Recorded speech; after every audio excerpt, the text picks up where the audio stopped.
Selamat pagi Bapak Ibu yang dikasihi Tuhan Yesus Kristus. Shalom.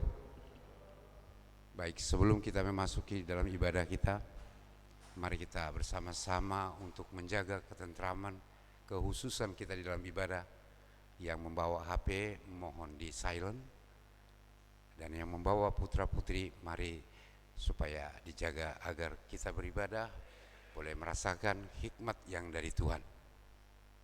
Baik Bapak Ibu, mari kita persiapkan hati dan pikiran kita. Kita tenangkan pikiran dan jiwa kita. Kita arahkan hati dan pikiran kita kepada Allah yang perkasa. Tak kala kita akan memasuki hadirat-Nya yang kudus. Mari kita bersaat teduh. Saat teduh dimulai.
Jemaat yang dikasihi Tuhan Yesus Kristus, saya undang untuk bangkit berdiri.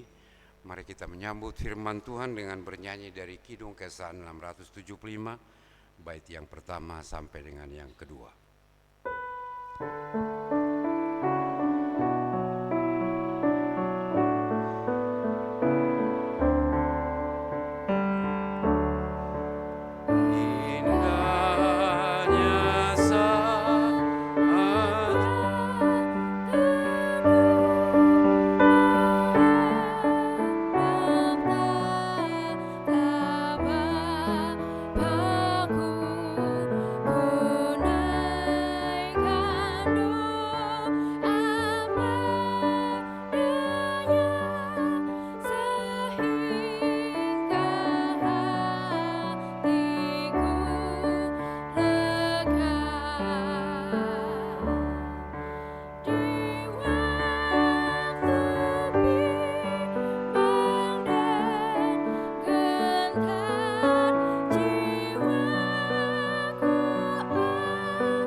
Jemaat yang dikasihi oleh Tuhan, mari kita mulai ibadah ini dengan pengakuan bersama bahwa pertolongan kita adalah dalam nama Tuhan yang menjadikan langit dan bumi, yang memelihara kesetiaannya sampai selama-lamanya. Turunlah atas saudara sekalian anugerah dan sejahtera dari Allah Bapa kita dan dari Tuhan kita Yesus Kristus. Amin.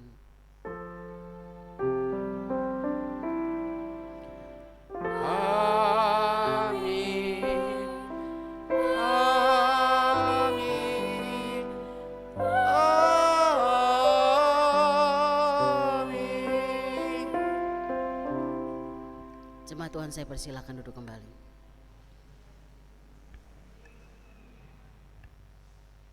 Bapak Ibu yang dikasihi Tuhan Yesus Kristus, mendasari kebaktian kita hari ini, firman Tuhan mengatakan seperti yang terambil dalam Mazmur 17 ayatnya yang pertama, demikian firman Tuhan.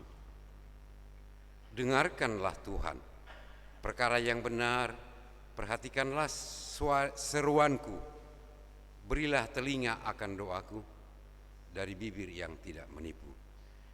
Kita aminkan dengan bernyanyi dengan Kesan 675 bait yang ketiga.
Marilah kita merendahkan diri di bawah hukum Taurat menurut Matius 22 ayatnya yang ke-37 sampai dengan 40, demikian firman Tuhan.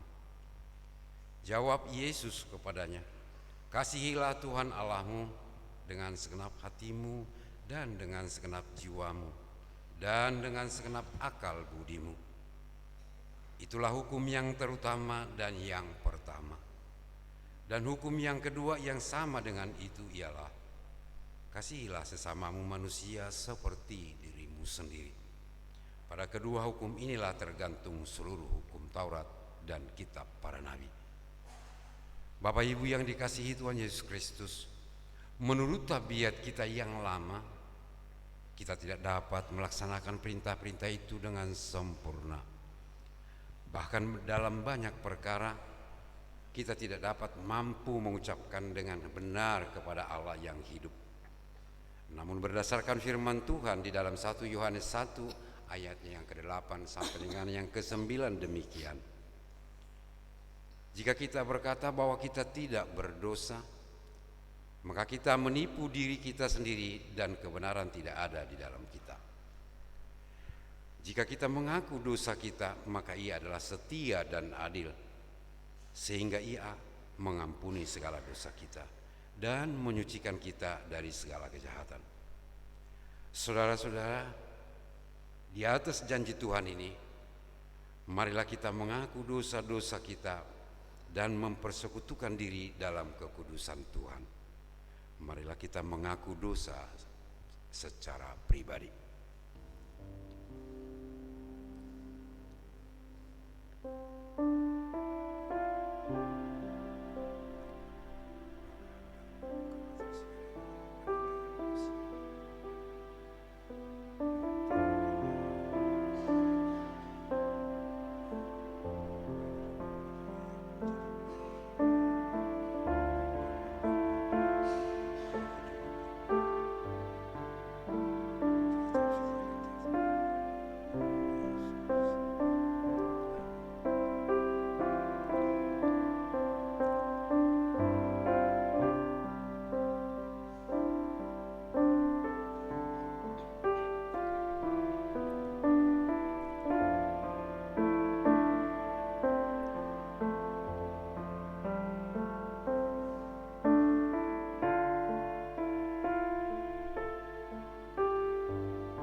Marilah kita secara bersama-sama mengaku dosa kita. Ya Bapa Maha Kudus yang penuh pengasihan, kami mengaku kepadamu bahwa kami telah bersalah, baik dalam pikiran, perkataan, dan perbuatan, serta kegagalan dalam berbuat baik. Seringkali kami sebagai umat tebusan-Mu terbenam dalam kelemahan iman, tidak setia, lalai menuruti perintah-perintah-Mu. Bapa, kami mohon pengasihan-Mu. Kami sebagai jemaat-Mu kerap kali mencemarkan kekudusan Tuhan dalam berjemaat dengan kepudaran pengharapan, dengan perselisihan dan pementingan diri.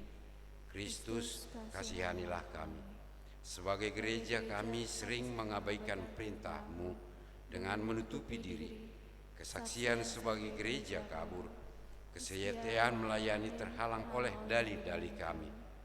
Roh Kudus, kasihanilah kami. Kami mohon ampun atas segala salah dan dosa kami. Sucikanlah kami karena kasih-Mu. Baharuilah kami senantiasa dengan kuasa Roh-Mu yang kudus.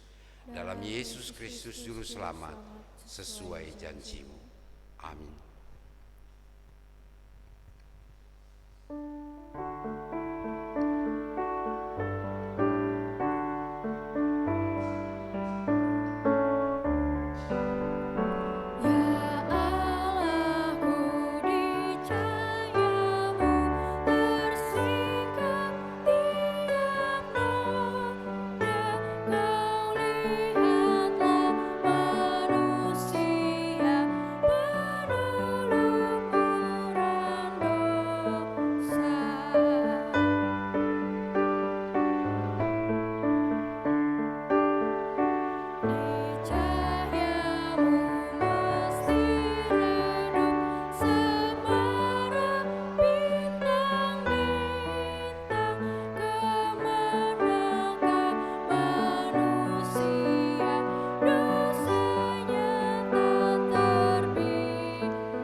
Jemaat yang dikasihi oleh Tuhan, mari dengan rasa hormat dan penuh syukur kita berdiri dan menerima berita anugerah dari Tuhan.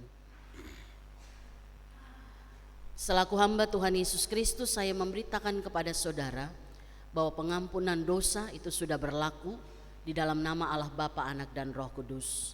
Dan ini berlaku bagi setiap orang percaya yang datang kepada Allah, mengaku dosa dengan sungguh-sungguh dan hidup menurut janji Tuhan. Seperti yang tertulis dalam Roma pasal yang ketiga ayat 23 sampai 24, yang demikian bunyi berita anugerah dari Tuhan. Karena semua orang telah berbuat dosa dan telah kehilangan kemuliaan Allah, dan oleh kasih karunia telah dibenarkan dengan cuma-cuma karena penebusan dalam Kristus Yesus. Amin. Jemaat tetap berdiri. Jemaat dipersilakan duduk. Dengan demikian kita hidup dalam suatu hidup yang penuh dengan kelimpahan kasih Allah, yang disebut hidup baru.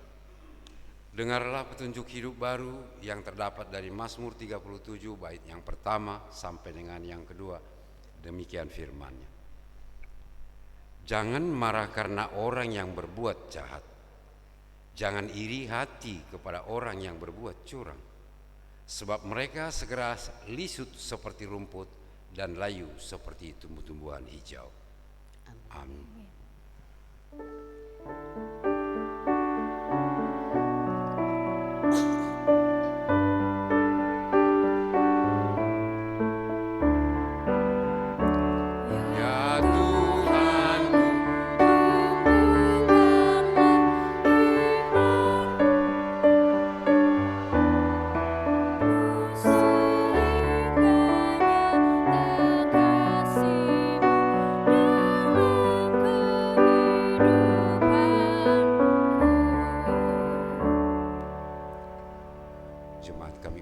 Bangkit berdiri.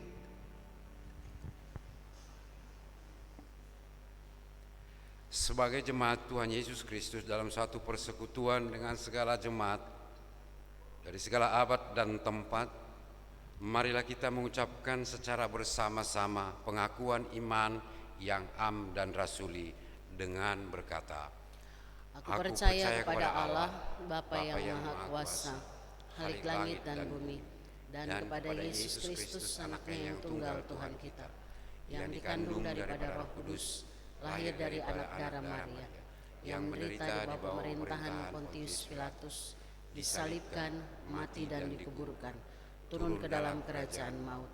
Pada hari yang ketiga, bangkit pula dari antara orang mati, naik ke sorga, duduk di sebelah kanan Allah, Bapa yang Maha Kuasa, dan akan datang dari sana untuk menghakimi orang yang hidup dan yang mati.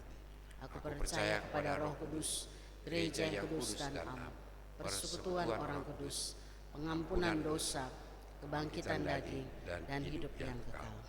Amin. Silakan duduk jemaat.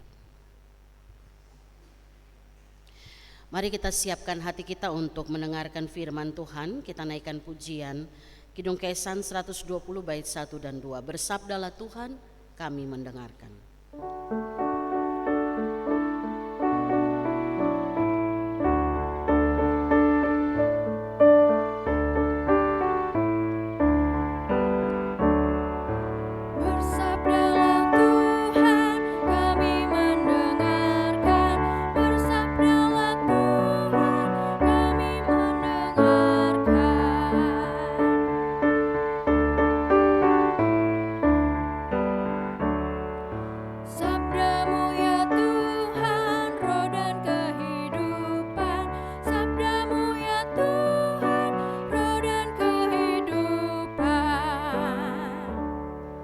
Mari kita berdoa sebelum kita membaca dan merenungkan firman. Kita berdoa.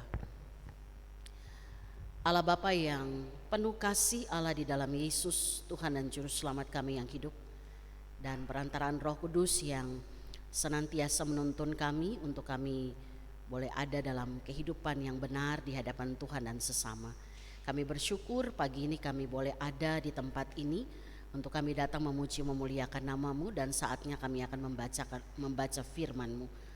Tuhan, tolonglah kami agar ketika perkataan firman disampaikan kepada kami, setiap kami dapat mendengar dengan baik, memahami dengan benar, dan kami juga dimampukan untuk melakukan firman ini dalam hidup kami hari lepas hari. Inilah kami Tuhan, berbicara kepada setiap kami siap mendengarkan sabda-Mu. Di dalam nama Tuhan kami Yesus Kristus, firman yang hidup, Tuhan menyertai saudara. Rohnya menyertai engkau. Amin. Jemaat yang dikasihi oleh Tuhan, mari kita siapkan pembacaan firman Tuhan. Pagi ini kita akan membaca bersama dari kitab Mazmur pasal yang ke-17. Mazmur 17, kita baca ayat 1 sampai dengan ayat yang ke-7. Kemudian dilanjutkan dengan ayat yang ke-15. Mazmur 17 ayat 1 sampai 7 dan ayat 15. Dan mari sebagai tanda kesiapan kita menerima firman, saya ajak kita yang bisa berdiri, mari kita berdiri. Saya akan bacakan bagian firman Tuhan ini untuk kita. Nanti di ayat 15 kita akan baca secara bersama-sama. Ayat 1 sampai 7 saya bacakan untuk kita. Di bawah judul perikop diburu dengan tak bersalah, doa Daud. Dengarkanlah Tuhan perkara yang benar, perhatikanlah seruanku, berilah telinga akan doaku dari bibir yang tidak menipu. Daripadamulah kiranya datang penghakiman, matamu kiranya melihat apa yang benar. Bila engkau menguji hatiku, memeriksanya pada waktu malam, dan menyelidiki aku, maka engkau tidak akan menemui sesuatu kejahatan, mulutku tidak terlanjur. Tentang perbuatan manusia sesuai dengan firman yang engkau ucapkan, aku telah menjaga diriku terhadap jalan orang-orang yang melakukan kekerasan. Langkahku tetap mengikuti jejakmu, kakiku tidak goyang. Aku berseru kepadamu karena engkau menjawab aku, ya Allah. Sendengkanlah telingamu kepadaku, dengarkanlah perkataanku. Tunjukkanlah kasih setiamu yang ajaib, ya engkau yang menyelamatkan orang-orang yang berlindung pada tangan kananmu terhadap pemberontak. Ayat 15 kita bacakan bersama-sama. Tetapi aku dalam kebenaran akan kupandang wajahmu, dan pada waktu bangun aku akan menjadi puas dengan rupamu. Demikianlah firman Tuhan, terpujilah Tuhan kita Yesus Kristus. Yang berbahagia ialah mereka yang mendengarkan firman Allah dan yang memeliharanya. Haleluya. Haleluya, haleluya, haleluya.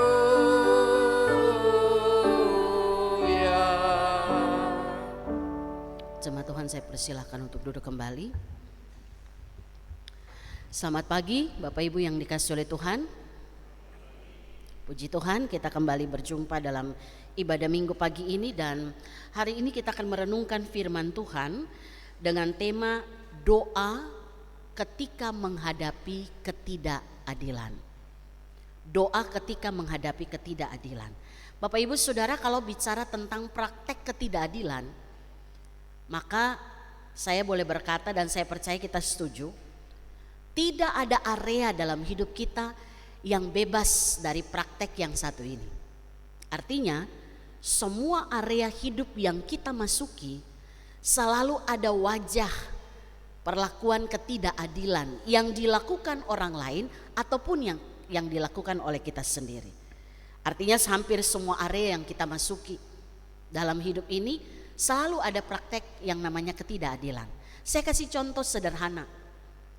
Dalam lingkup terdekat kita, ya, karena evaluasi kita itu selalu dimulai dari tempat pertama kita ada dan tempat pertama kita hidup secara sebuah komunitas yang namanya keluarga. Bapak Ibu, saya mau tanya, apakah selama kita hidup bersama secara keluarga kita bebas dari praktek ketidakadilan? Dalam keluarga kita ada praktek ketidakadilan enggak? Oh, belum bisa jawab ya. Ya, aduh, kayaknya enggak deh Bu, kita aman-aman aja gitu ya. Nah, untuk bisa mengerti ini kita dengar dulu apa arti ketidakadilan, ya. Kalau bisa dibilang banyak keluarga, bahkan tidak ada yang tidak. Selama kita hidup bersama dalam sebuah komunitas, ketika yang namanya manusia berdosa ya, ketika ego menempatkan hal yang utama dalam hidup, selalu akan ada yang namanya praktek ketidakadilan. Makanya sampai hari ini masih ada keluarga-keluarga yang harus diurus bagaimana menyelesaikan persoalan. Karena dalam hidup kita keluarga, kita pun berhadapan dengan persoalan. Bapak Ibu, untuk memahami hal ini kita ngerti dulu apa itu artinya ketidakadilan dalam versi yang kita bahas menurut firman Tuhan. Kalau ketidakadilan berarti lawannya adalah keadilan. Ya. Kalau keadilan secara umum dipahami oleh orang banyak, atau yang kalau kita lihat dalam pengertian umum yang dimiliki oleh masyarakat, maka orang mengatakan begini, keadilan itu adalah saat dimana kita melakukan segala sesuatu sama rata atau tidak sepihak. Misalnya ada barang yang 2 buah kita mau bagi ke anak kita, adil adalah ketika yang ini dapat 1, yang ini dapat 1, kira-kira gitu ya. Baru kita katakan itu adalah adil. Ya, itu keadilan yang dipahami dalam pengertian umum. Tapi kalau kita baca dalam Alkitab, secara khusus Perjanjian Lama, ada satu istilah yang dipakai untuk menggambarkan tentang keadilan. Kata yang dipakai dalam bahasa Ibrani itu mispat. Mispat itu artinya hukum yang bersumber pada Allah.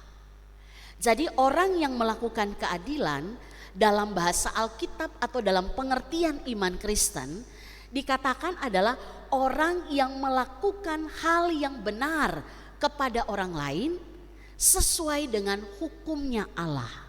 Itu dia, itu keadilan. Jadi orang yang bertindak adil adalah orang yang memperlakukan orang lain dengan benar sesuai dengan perintah Tuhan. Nah, kalau sampai di sini berarti kita mulai cek lagi. Benar nggak dalam kehidupan keluarga kita tidak ada praktek ketidakadilan atau adil terus, kira-kira begitu. Dalam kehidupan keluarga kita pernah nggak kita melakukan hal-hal yang tidak benar kepada anggota keluarga kita? Kalau tadi adil artinya memperlakukan orang lain dengan benar sesuai firman Allah, maka kalau tidak adil berarti kita memperlakukan orang tidak sesuai dengan firman Allah. Kita perlakukan orang lain dengan tidak benar. Maka mari kita tanya satu persatu dalam kehidupan kita. Area yang saya coba bawa itu adalah keluarga. Apakah sebagai orang tua kita sudah memperlakukan anak-anak kita dengan benar sesuai dengan firman Allah? Sudah Bapak Ibu?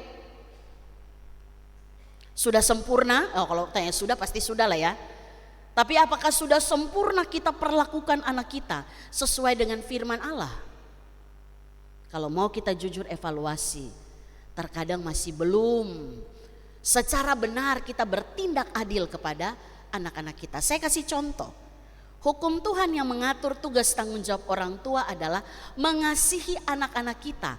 Kasih itu dinyatakan melalui kita melengkapi atau kita memenuhi apa yang menjadi kebutuhan mereka. Dan kebutuhan anak itu saya ingat ada 3. Waktu itu dijelaskan juga dalam pembinaan pria waktu ada di retreat. Yang namanya kebutuhan anak itu kebutuhan fisik atau jasmani, ya, nafkah jasmani. Oke, kalau untuk bagian ini saya yakin semua orang akan berjuang untuk itu. Tapi ada yang namanya kebutuhan jiwani atau nafkah jiwani anak. Artinya mereka perlu yang namanya dipenuhi kebutuhan jiwanya. Apa itu? Anak itu perlu untuk dikasihi, dipeluk, disayangi. Ya, itu kebutuhan dasar anak. Dan yang ketiga, kebutuhan rohani atau nafkah rohani. Benar nggak kita semua sebagai orang tua memenuhi kebutuhan yang ketiga ini? Kebutuhan rohani anak kita. Sehingga kita bisa pastikan bahwa anak saya hidup benar. Dia adalah anak yang percaya bahwa Yesus Kristus adalah Tuhan. Dari 3 hal ini aja kita sebagai orang tua bisa evaluasi. Terkadang kita tidak berlaku adil kepada anak-anak kita. Banyak orang tua lebih berpikir pokoknya yang penting sekolah, ada uang untuk bayar uang sekolah, makan ada, tapi yang 2 lain kita tidak penuhi itu dengan baik. Tidak memenuhi kebutuhan anak, itu bagian dari kita berlaku tidak adil dalam hidup keluarga kita. Atau sebaliknya, antara orang tua dengan anak. Benar nggak kita sebagai seorang anak selalu adil sama orang tua kita? Atau pernahkah kita berlaku tidak adil kepada orang tua kita? Saya kira saya orang nomor 1 yang angkat tangan bilang pernah berlaku tidak adil. Karena hukum Tuhan bilang apa untuk anak-anak? Hormatilah ayahmu dan ibumu supaya lanjut umurmu di bumi.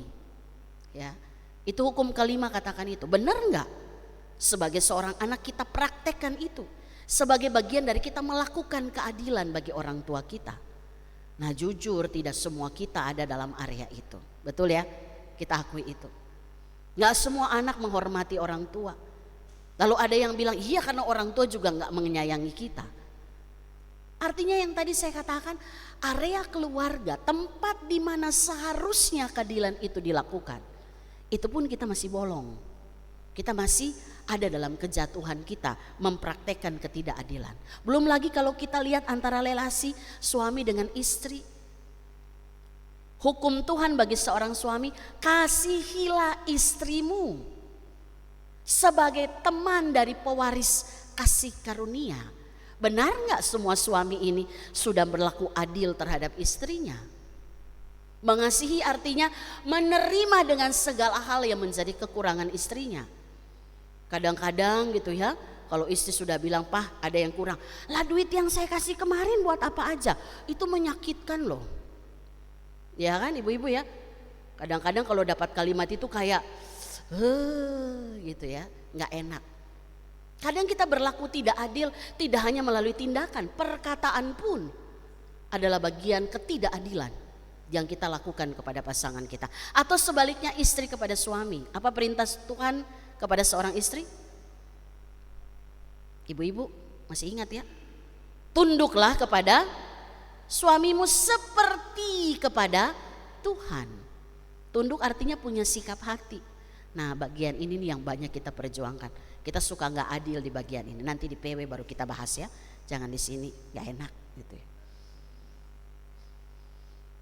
Jadi kadang kita pun gak berlaku tidak adil. kepada kehidupan pasangan kita. Nah, jika kita tidak pernah melakukan apa yang Tuhan perintahkan, ingat Bapak Ibu, itulah tindakan ketidakadilan yang sedang kita lakukan. Kenapa? Karena keadilan mispat itu artinya kita memperlakukan orang lain dengan benar sesuai hukumnya Tuhan. Maka sampai di sini kita bisa simpulkan bahwa semua kita pernah melakukan ketidakadilan. Semua kita adalah orang-orang yang juga pernah diperlakukan tidak adil dari orang lain. Nah, Bapak Ibu Saudara, menghadapi ketidakadilan atau diperlakukan tidak adil oleh orang lain itu hal yang sangat tidak menyenangkan. Hal yang sangat menyedihkan dalam kehidupan kita, dan saya percaya kita semua pernah merasakan itu. Maka biasanya ketika seseorang diperlakukan tidak benar, ketika seseorang diperlakukan tidak adil oleh orang lain, ada hal-hal yang ia lakukan. Biasa yang pertama itu marah. Kalau orang lakukan hal yang tidak benar kepada kita pasti kita marah. Betul Bapak Ibu ya? Sekudus-kudusnya muka kita pasti marah lah, kira-kira begitu ya. Marahnya itu bisa dalam bentuk yang pertama kita diam tapi ngebatin. Itu ada yang seperti itu. Orang lakukan hal yang tidak benar kepada kita, marah tapi kita nggak bisa ungkapkan, mungkin bukan tipikal kita.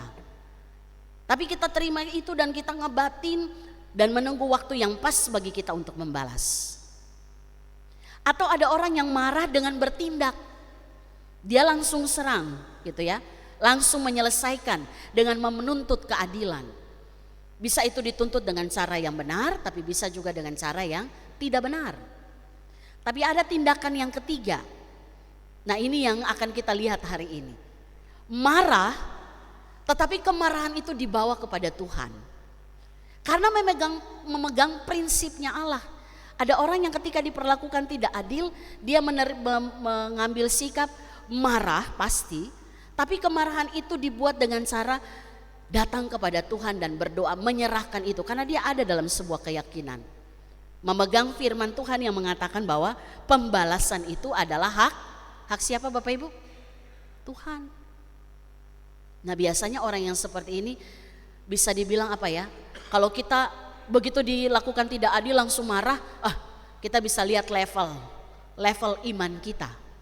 Tapi kalau sudah sampai pada tingkat berdiam diri, marah tapi datang kepada Tuhan, karena pegang prinsip bahwa keadilan itu adalah bagian dari cara Tuhan menyatakan kehendaknya, kuasanya, maka kita lebih memilih untuk berdoa dan diam. Dan saudara, ini yang dilakukan oleh Daud dalam perjalanan kehidupannya, ya. Kalau kita sebagai anak-anak Tuhan, kita tahu apa yang harus kita lakukan. Bagian ketiga tadi saya katakan berdiam diri, berdoa dan percaya kepada Allah. Ini yang dilakukan oleh Daud. Waktu dia mengalami ketidakadilan, waktu dia diperlakukan tidak benar oleh musuh-musuhnya, bahkan oleh rajanya, yaitu Raja Saul. Kita tahu beberapa bentuk ketidakadilan dialami oleh Daud. Yang pertama, dari area keluarganya saja, Daud adalah anak yang diperlakukan dengan tidak adil. Bapak Ibu nanti baca di kitab Samuel. Waktu Samuel datang untuk memilih sesuai dengan perintah Tuhan salah satu anak dari Isai yang akan ia urapi menjadi raja. Begitu semua anak yang hebat dibawa ke depan Samuel, Samuel bilang bukan ini yang dipilih Tuhan. Baru bapaknya ingat, oh iya, waktu Samuel bilang semua kah ini anakmu? Oh iya, saya lupa ada satu lagi. Seorang yang sedang menggembalakan kambing domba ayahnya. Dan dia adalah Raja Daud. Dia adalah Daud. Bapak Ibu, dilupakan oleh orang tua, artinya kita ditolak. Dan itu sangat tidak menyenangkan. Itu pahit banget tuh. Ditolak oleh orang yang Tuhan percayakan untuk menghadirkan kita. Daud alami itu. Makanya peristiwa Gua Adulam, waktu dia masuk ke Gua Adulam, di situ terjadi pemulihan keluarga Daud. Karena waktu Daud sedang ada dalam pelarian dari Saul, dia masuk ke Gua Adulam, lalu di Gua Adulam itu bersama dengan beberapa 400 orang yang juga mengalami kepahitan yang sama, mereka pulih. Orang tua Daud dan saudara-saudaranya datang menemui dia. Dan peristiwa Adulam menjadikan Daud punya pasukan yang luar biasa kuat, 400 orang. Jadi Daud adalah orang yang pernah tidak diperlakukan tidak benar, tidak adil oleh orang tuanya. Tidak hanya oleh orang tuanya. Kalau kita lihat dalam area di mana dia hidup sebagai seorang bagian dari bangsa Israel, maka dia juga pernah diperlakukan tidak benar oleh musuhnya Goliat. Bapak Ibu tahu perkataan Goliat terhadap Daud? Waktu Daud maju melawan Goliat, Goliat bilang begini, anjingkah aku? Kasar banget ya. Sehingga kamu mendatangi aku dengan tombak, itu pelecehan yang dilakukan. Ya, Daud kira-kira Goliat mau bilang, kau pikir saya apa? Datang dengan satu tongkat itu, dia jalan dengan tongkat gembalanya. Tapi Tuhan nyatakan keadilan Tuhan, amin. Daud mampu mengalahkan, Daud yang kecil, yang tidak diperhitungkan, mampu mengalahkan Goliat yang disebut raksasa, orang yang hebat. Daud diperlakukan tidak adil oleh musuhnya. Tidak hanya itu, oleh rajanya Saul, dia juga diperlakukan tidak adil. Bapak Ibu ingat kisah waktu Saul lagi dikatakan di situ dia dipenuhi oleh roh jahat. Mereka panggil Daud, ayo mainkan musik, kecapi, supaya bisa menghibur rajamu. Daud ketika dia memainkan musik, Saul menjadi tenang. Tapi waktu peristiwa dia melawan Goliat, dia menang, orang-orang memuji Daud. Maka ketika Daud sedang memainkan musik, 2 kali Saul itu ambil tombak lalu dia lemparkan kepada Daud. Perlakuan yang tidak benar, yang tidak adil dialami oleh Raja Daud. Padahal dia lakukan kesalahan gak Bapak Ibu? Gak ada ya. Dia malah menghibur rajanya, tapi rajanya mau membunuh dia. Tidak hanya itu, bertahun-tahun dia lari dari di hadapan Saul. Padahal dia sudah diurapi menjadi raja. Dia lari karena Saul ingin membunuhnya. Dan Tuhan nyatakan keadilan bagi Daud. Hal yang menarik yang saya belajar dari kisah seorang Raja Daud. Waktu dia punya kesempatan untuk bunuh Saul. Bapak Ibu ingat, dia datang masuk ke dalam tenda di mana Saul ada. Siap patok Saul gitu, siap bunuh. Tapi dia bilang begini, aku tidak berani menyentuh orang yang diurapi oleh Tuhan. Dia bertindak adil. Wow. Makanya kalau kita lihat kehidupan Raja Daud, gak usah diingat yang satu dosanya itu ya. Belajar tentang bagaimana dia meresponi segala sesuatu, termasuk ketidakadilan yang dia alami. Bahkan sudah diurapi jadi raja pun dia gak dapat tahta itu kan. 7 tahun dia memerintah di Hebron ya. Baru tahun selanjutnya diberikan sepenuhnya kerajaan Israel kepada Raja Daud. Saudara, diperlakukan tidak adil itu sangat tidak menyenangkan, sangat tidak enak. Bapak Ibu pernah diperlakukan tidak adil oleh orang lain? Pernah? Kayaknya diam-diam saja. Pernah enggak? Pelakunya ada di sini? Oh tidak ada. Berarti ada di rumah dong ya? Atau di mana tuh? Ya. Diperlakukan tidak adil tuh enggak enak ya Bapak Ibu ya? Sakit pada jiwa kita, batin kita. Tapi satu hal yang saya mau katakan, Tuhan tidak pernah berlaku tidak adil kepada kita. Amin. Maka hari ini kita belajar dari kehidupan seorang Raja Daud. Bagaimana dia meresponi banyak sekali peristiwa ketidakadilan yang dia alami. Cara meresponnya itu lihat pada doa Raja Daud dalam perikop ini. Kalau Bapak Ibu baca ayat 1 sampai ayat 14 itu ya. Kalau nanti pulang baca keseluruhan ayat ini. Daud mulai dengan perkataan kepada Tuhan. Dengarkanlah ayat 1. Dengarkanlah Tuhan perkara yang benar. Perhatikanlah seruanmu. Berilah telinga akan doaku dari bibir yang tidak menipu. Dia sedang mengakui kedaulatan Tuhan. Dia sedang mengakui ketidakberdayaannya dia. Dia sedang mengatakan pada Tuhan begini, Tuhan saya ini sedang diperlakukan tidak adil, biarlah pengadilanmu yang mengadili semua perkara ini. Daud menyerahkan itu sepenuhnya kepada Tuhan. Dan Bapak Ibu perhatikan dalam semua perkataan doa ini, gak ada unsur memaksa Tuhan membalas apa yang dilakukan oleh para musuhnya, orang-orang yang melakukan ketidakadilan kepada Daud. Tidak ada unsur menyuruh Tuhan untuk melakukan sesuatu yang tidak adil juga kepada orang-orang yang telah menyakiti hatinya. Dia nggak ada katakan itu. Tapi kalau Bapak Ibu perhatikan semua perkataan doa ini, itu semua sedang mengungkapkan bagaimana Daud berkata bahwa dia pun orang yang selamanya tidak benar. Tapi pada perkara-perkara ini Tuhan tahu, makanya dia katakan begini, selidiki hatiku ya Tuhan, ujilah aku. Tuhan lihat saya nggak punya seperti yang dia lakukan kepada Raja Saul. Saya nggak punya, meskipun kesempatan itu ada, dia nggak lakukan ketidakadilan kepada orang yang diurapi oleh Tuhan, yaitu Raja Saul. Tuhan lihat hatiku. Kira-kira dia mau bilang begini, Tuhan tahu ya apa yang sedang saya alami. Saya tidak mau berlaku yang sama, tidak adil. Tapi saya sedang meletakkan pengadilan atas masalahku ini pada Allah. Apa yang Tuhan bisa lakukan, apa yang Tuhan akan lakukan bagi kehidupan Daud secara pribadi, bahkan juga kepada orang lain. Ujilah hatiku, selidikilah aku, lihatlah mulutku, perkataanku. Bahkan ayat 4 dia katakan, aku telah menjaga diriku terhadap jalan orang-orang yang melakukan kekerasan.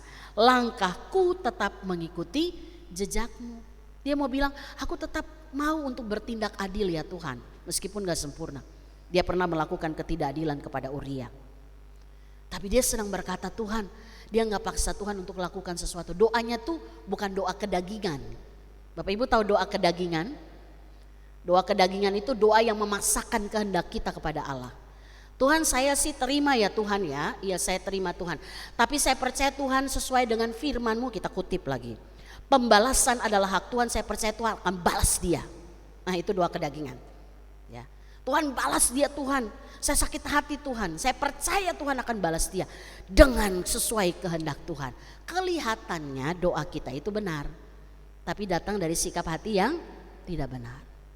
Daud gak ada itu, unsur itu gak ada. Maka Bapak Ibu Saudara, dalam hukum dunia saja kita belajar bahwa ada hukum yang mengatakan bahwa jangan main hakim sendiri, betul ya? Jadi kalau orang lakukan kesalahan, negara kita punya hukum. Walaupun kita tahu tidak selamanya hukum itu ditegakkan dengan benar. Negara kita aja mengatur itu, apalagi hukumnya Tuhan, pengadilannya Allah.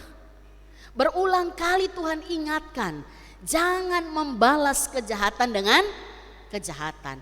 Balaslah kejahatan dengan kebaikan. Amin? Yakin? Bisa? Pasti, dengan kekuatan Tuhan.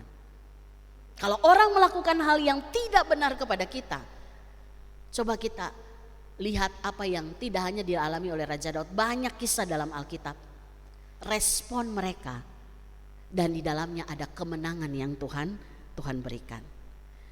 Bapak Ibu Saudara, di bagian ini dalam doa-doa Raja Daud, kita ingat bahwa ada banyak hal yang Daud boleh alami di dalam Tuhan. Tetapi doa Daud mengajarkan kita bahwa ada sebuah kekuatan iman yang dimiliki oleh Daud. Bagaimana ia memandang Allah sebagai pelindung bagi umat yang mengalami ketidakadilan. Jadi hari ini kita diingatkan oleh Tuhan, kalau kita diperlakukan tidak adil, kita tahu apa yang harus kita lakukan. Saudara, saya mau bilang, Allah yang kita sembah adalah Allah yang maha adil. Itu sifatnya.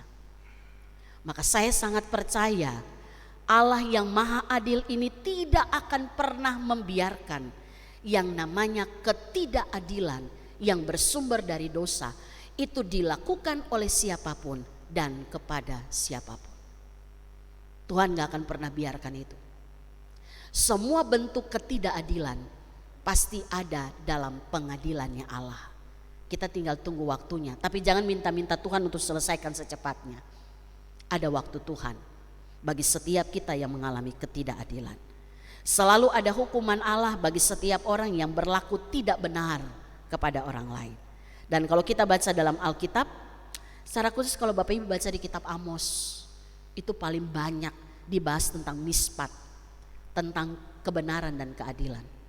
Ketidakbenaran, ketidakadilan yang dilakukan oleh bangsa Israel dalam praktek-praktek hidup mereka itu mendapat hukuman dari Tuhan.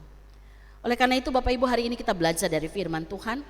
Mari kita lakukan mendasari semua tindakan orang lain yang kita terima, yang itu tidak benar, tidak adil dalam kehidupan kita.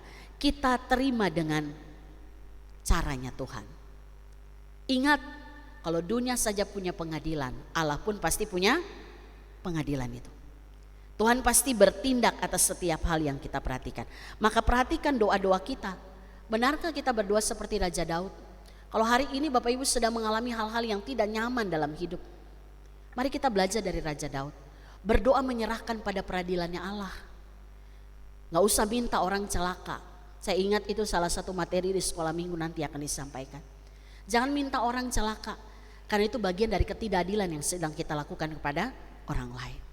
Tapi minta supaya Tuhan membenarkan hidupnya agar dia bertindak adil kepada orang lain. Saya ingat tidak hanya Raja Daud, ayat terakhir dalam bacaan kita tadi dibilang begini, Daud bilang begini, tetapi aku dalam kebenaran akan kupandang wajahmu, dan pada waktu bangun aku akan menjadi puas dengan rupamu. Wow, ini Daud orang yang luar biasa. Dia berjumpa dengan wajah Tuhan, dan itu yang membuat kepuasan tersendiri dalam hidup Raja Daud. Selain Daud, satu pribadi yang menjadi contoh teladan kita Tuhan Yesus. Bapak Ibu ingat, dalam peristiwa ketika Yesus diperlakukan tidak adil oleh orang banyak, dia disalibkan bukan karena kesalahannya. Salah satu perkataan Yesus yang menyentuh kehidupan banyak orang, bahkan juga menyentuh kehidupan kita. Perkataan pertama Yesus bilang apa? Ya Bapa, ampunilah mereka, karena mereka tidak tahu apa yang mereka perbuat.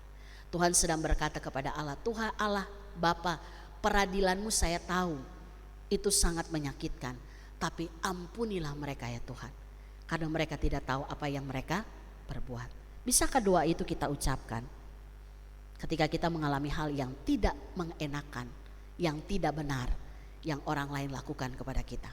Bisa Bapak Ibu? Waktu orang lakukan hal yang tidak nyaman, tidak adil, kita bilang begini, Tuhan ampunilah dia, karena dia tidak tahu apa yang ia lakukan. Jangan bilang Tuhan ampuni dia, tapi saya percaya Tuhan pasti balas dia. Itu gak benar. Itu perlakuan tidak adil yang kita lakukan pada orang lain. Mintalah belas kasihan Bapa, supaya dalam kehidupan keluarga kita, di gereja pun ada ketidakadilan, di masyarakat apalagi. Tapi minta supaya keadilan Allah itu mewarnai seluruh perjalanan hidup kita. Melalui apa? Kita bertindak benar kepada orang lain sesuai dengan hukumnya Tuhan. Amin. Kita berdoa. Ajarkan kami ya Tuhan untuk mempraktekkan keadilan dengan kami melakukan hal yang benar kepada orang lain sesuai dengan perintah Tuhan. Ketika pun kami diperlakukan tidak adil, kami mengalami ketidakadilan dalam hidup kami, ajarkan kami untuk tetap berespon benar seperti Daud, seperti Tuhan Yesus yang menyerahkan seluruh peradilan itu ke dalam tangan Tuhan.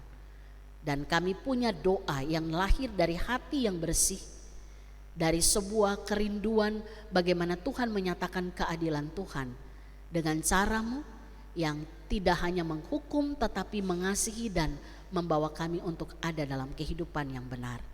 Sehingga dimanapun kami berada, kami berlaku adil dan kami melakukan apa yang Tuhan kehendaki dalam hidup kami.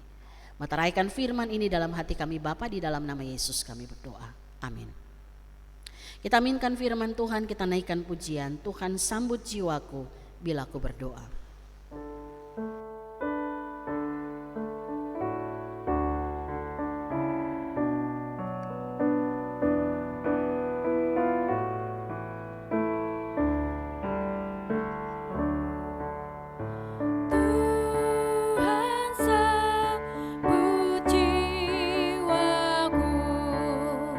Bila ku berdoa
Mari kita satukan hati kita dan menghampiri Tuhan di dalam doa syafaat. Mari kita berdoa. Bapa yang penuh kasih Allah, di dalam Yesus Tuhan dan Juru Selamat kami yang hidup, dan Roh Kudus yang kami imani senantiasa menyertai kehidupan kami. Kami bersyukur untuk pagi ini ya Tuhan, di mana kami boleh datang memuji memuliakan nama Tuhan dan mendengarkan kebenaran firman Tuhan. Kami diajarkan bagaimana kami ada dalam kehidupan doa yang benar, karena kami tahu Tuhan, kehidupan doa akan menuntun kami untuk dijauhkan dari melakukan praktek ketidakadilan. Bahkan kami tahu kehidupan kami tanpa doa hanya menuntun kami untuk melakukan hal-hal yang tidak benar. Untuk itu ya Tuhan, ajarkan kami untuk berdoa dengan hati yang tulus, dengan penuh kerendahan hati di hadapan Tuhan atas setiap hal yang boleh kami gumuli dalam hari kehidupan kami. Saat ini juga Tuhan, di dalam doa kami datang ke hadapan kekudusan hadirat-Mu, karena kami percaya bahwa Engkau Allah yang senantiasa melihat kehidupan kami, memberkati kami, dan yang terus menjawab setiap pergumulan kami. Kami mau berdoa secara khusus Tuhan bagi gereja-Mu di tempat ini, GKU Jemaat Depok 1. Pagi ini kami mau mendoakan beberapa jemaat anggota jemaat yang ada dalam gereja-Mu. Kami doakan keluarga demi keluarga yang Tuhan telah bawa untuk ada dalam arak-arakan bersama perjalanan gereja-Mu di tempat ini. Kami doakan keluarga Bapak Robinson Tahalea, keluarga Ibu Maria Mutenah, keluarga Bapak Fedians Marwanaya, keluarga Bapak Tommy Franciscus Rumengan, keluarga Bapak Yondri Tahalea, keluarga Bapak Saibun Sitorus, keluarga Bapak Hari William Laisina, keluarga Bapak Jimmy Juliandika Tarlim Samara, keluarga Bapak Tomser Sitanggang, dan keluarga Bapak Sahala Tobing. Tuhan, kami bawa 10 keluarga yang kami kasihi di dalam doa syafaat pagi hari ini. Berkati mereka ya Tuhan dengan segala apa yang menjadi pergumulan hidup keluarga-keluarga ini. Kami yakin dan percaya anak-anak mereka Tuhan siapkan masa depan yang terbaik. Bahkan melalui kehidupan keluarga ini Tuhan, mereka menjadi batu yang hidup bagi bangunan Allah di tempat ini. Untuk bersama-sama kami ada dalam perjalanan hidup dalam pertumbuhan iman yang benar. Kami mengenal Kristus dan tidak hanya sekedar tahu mengenal, tetapi kami hidup bersama dengan Tuhan setiap waktu melalui firman Tuhan yang terus mengingatkan kami untuk kami tetap berlaku benar bagi kehidupan orang lain. Kami doakan secara khusus Tuhan ke 10 keluarga yang kami bawa dalam syafaat ini ke dalam tangan Tuhan. Kami juga berdoa ya Tuhan untuk jemaat yang saat ini sedang sakit ataupun sedang menjalani proses pemulihan untuk tubuh jasmani mereka. Kami doakan Ibu Lemina Turnip Sihaloho, Ibu Yosina Mairuhu yang sedang dirawat masih ada dalam perawatan khusus di rumah sakit. Kami doakan Ibu Novi Alex, Ibu Yuliana Siwu, Ibu Magdalena Dadiara, Bapak Sugito, Bapak Hari Laisina, Bapak Teddy Sianturi, Bapak Weni Harinusi, dan anak terkasih kami Patricia Saragi yang saat ini dirawat di Rumah Sakit Hermina. Tuhan Yesus, kami doakan jemaat Tuhan, orang tua kami, saudara kami, anak kami yang saat ini sedang ada dalam kelemahan tubuh. Kami percaya dan imani bahwa Engkau tabib yang agung. Engkau Allah yang sanggup memulihkan tubuh jasmani mereka. Melalui obat penawar, makanan, minuman, itu semua adalah alat Tuhan. Dan kalaupun mereka harus menjalani proses pengobatan secara rutin, biarlah itu dijalani dengan kedisiplinan, ketaatan, dan penuh akan takut akan Tuhan. Terima kasih Bapa di surga. Kami juga bersyukur untuk saudara-saudara kami yang berulang tahun di minggu ini.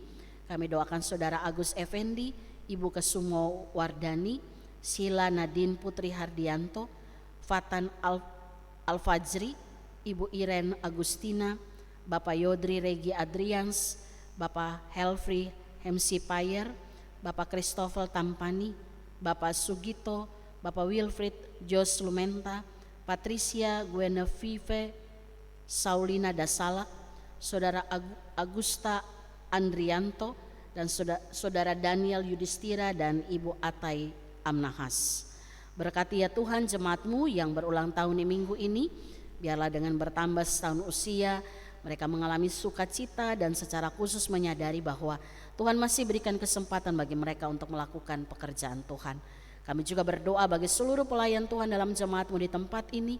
Berkati ya Tuhan ketika anak-anakmu boleh menyiapkan atau memberi waktu mereka, hidup mereka untuk melayani pekerjaan Tuhan, maka kuasa hikmat yang daripada Tuhan menaungi kehidupan para pelayan, baik penatua, diaken, pengurus komisi, guru-guru sekolah minggu, remtar, bahkan juga TU, koster, driver, security, juga tim BPPJ. Tuhan memberkati agar dalam menjalankan tugas tanggung jawab pelayanan semua dilakukan dengan takut akan Tuhan. Kami juga berdoa Tuhan Yesus bagi bangsa dan negara kami. Berkati ya Tuhan pemerintah kami, secara khusus persiapan untuk pelaksanaan pemilihan umum di tahun yang akan datang. Mari Tuhan Engkau berkati agar ada keadilan yang dinyatakan di tengah-tengah kehidupan masyarakat kami. Kami percaya bahwa Engkau beri hikmat bagi pemerintah kami agar segala keputusan kebijakan yang mereka ambil hanya untuk pemulihan bangsa dan negara ini. Kami juga berdoa hari ini Tuhan menyerahkan salah satu suku terabaikan yang ada di Indonesia. Kami doakan suku Kaur, mereka yang penduduk asli wilayah selatan dari Provinsi Bengkulu. Kami doakan suku ini ke dalam tangan Tuhan. Biarlah Allah membangkitkan satu generasi muda Kaur ataupun suku Kaur untuk meresponi Injil dan membawa keluarga mereka untuk percaya dan mengenal Tuhan Allah di dalam Yesus sebagai Tuhan dan Juru Selamat mereka. Kami juga berdoa Tuhan untuk orang-orang percaya yang ada di Bengkulu agar terbeban juga untuk menjangkau orang-orang Kaur. Bahkan pelayanan-pelayanan yang dilakukan melalui media digital juga dapat menjangkau orang-orang Kaur. Terima kasih Tuhan Yesus. Kami percaya bahwa dalam perjalanan kehidupan kami, Engkau Allah mengenal kami pribadi lepas pribadi, dan Engkau mendengar setiap seru doa kami yang kami naikkan secara pribadi di hadapan Tuhan dengan ketulusan hati, dengan penuh pengharapan kepada Tuhan, dan kami menerima setiap jawaban Tuhan dengan hati yang penuh sukacita karena kami tahu Tuhan Engkau Allah yang memberi segala yang terbaik dalam kehidupan kami. Ini menjadi doa kami Tuhan, ampuni salah dosa kami ya Bapa, kalau dalam hidup ini kami masih melakukan hal-hal yang tidak berkenan, kami melakukan praktek ketidakadilan, memperlakukan orang lain dengan tidak benar, Bapa ampuni kami. Dan kami serahkan doa ini hanya di dalam satu nama Tuhan kami Yesus Kristus, Allah kami yang hidup, yang sudah mengajarkan kami berdoa bersama demikian. Bapa kami yang di sorga, dikuduskanlah namamu, datanglah kerajaanmu, jadilah kehendak-Mu di bumi seperti di sorga. Berikanlah kami pada hari ini makanan kami yang secukupnya, dan ampunilah kami akan kesalahan kami, seperti kami juga mengampuni orang yang bersalah kepada kami. Dan janganlah membawa kami ke dalam pencobaan, tapi lepaskanlah kami daripada yang jahat, karena Engkau lah yang punya kerajaan dan kuasa dan kemuliaan sampai selama-lamanya. Amin. Bapak Ibu yang dikasihi Tuhan Yesus Kristus, marilah kita mengucap syukur kepada Tuhan dengan persembahan kita sambil mengingat kata Alkitab yang terambil dari Mazmur 54 ayatnya yang ke-8. Demikian firman Tuhan. Dengan rela hati aku akan mempersembahkan korban kepadamu. Bersyukur sebab namamu baik, ya Tuhan.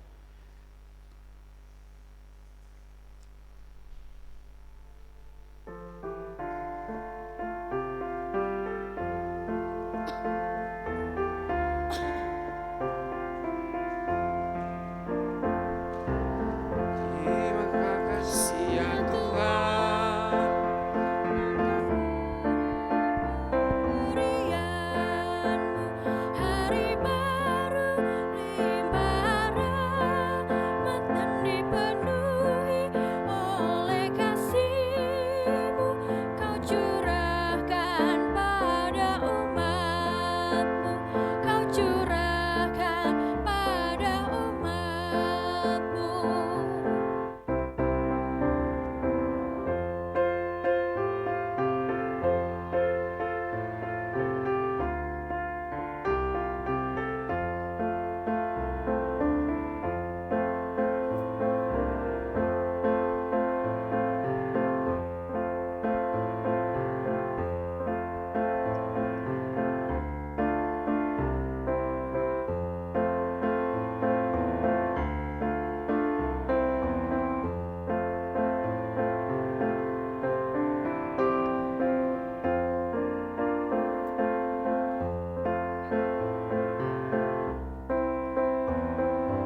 Ibu saya undang untuk bangkit berdiri. Mari kita mengucap syukur dalam doa kita yang secara bersama-sama. Sekarang ya Allah kami bersyukur kepadamu dan memuji namamu yang agung itu. Sebab siapakah kami ini sehingga kami mampu memberikan persembahan sukadera seperti ini. Sebab daripada mula segala-galanya dan dari tanganmu sendirilah persembahan yang kami berikan kepadamu. Amin.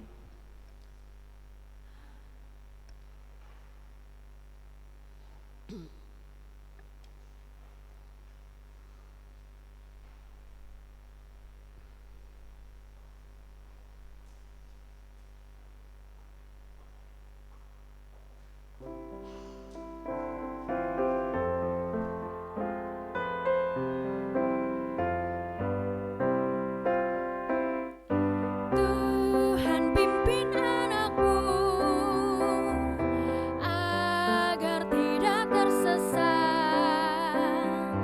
akan jauhlah seteru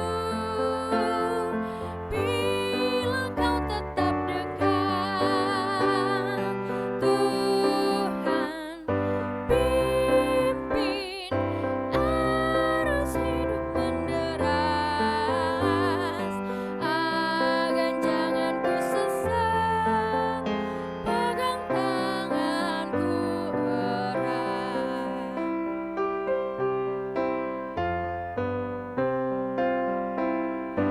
Hanya di kau sajalah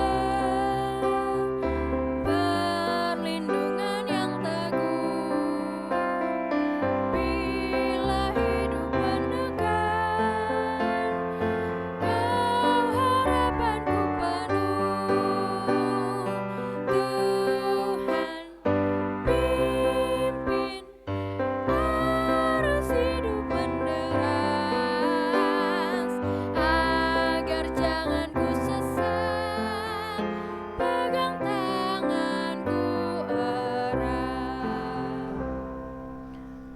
Jemaat yang dikasihi oleh Tuhan, pergilah ke tempat di mana Tuhan mengutus saudara. Taatilah firman Tuhan dan nyatakanlah kasih Tuhan Yesus Kristus bagi semua orang. Dan terimalah berkat Tuhan. Tuhan memberkati saudara dan melindungi saudara.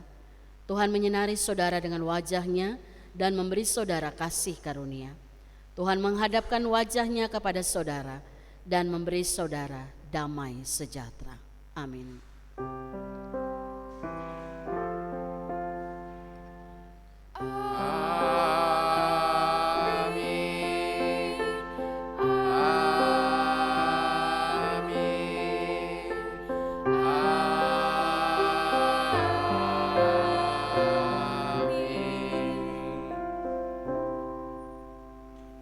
Kita kembali bernyanyi dari Kidung Kesan 539 bait yang ketiga.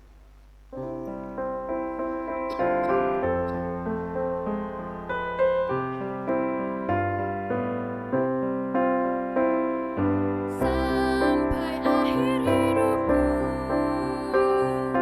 Tuhan pimpinku terus. Telah ku puji ku sembah, Kau Tuhanku penebus. Tuhan pimpin arus hidup menderas, agar jangan ku sesat, pegang tanganku erat. Jemaat dipersilakan untuk bersatu.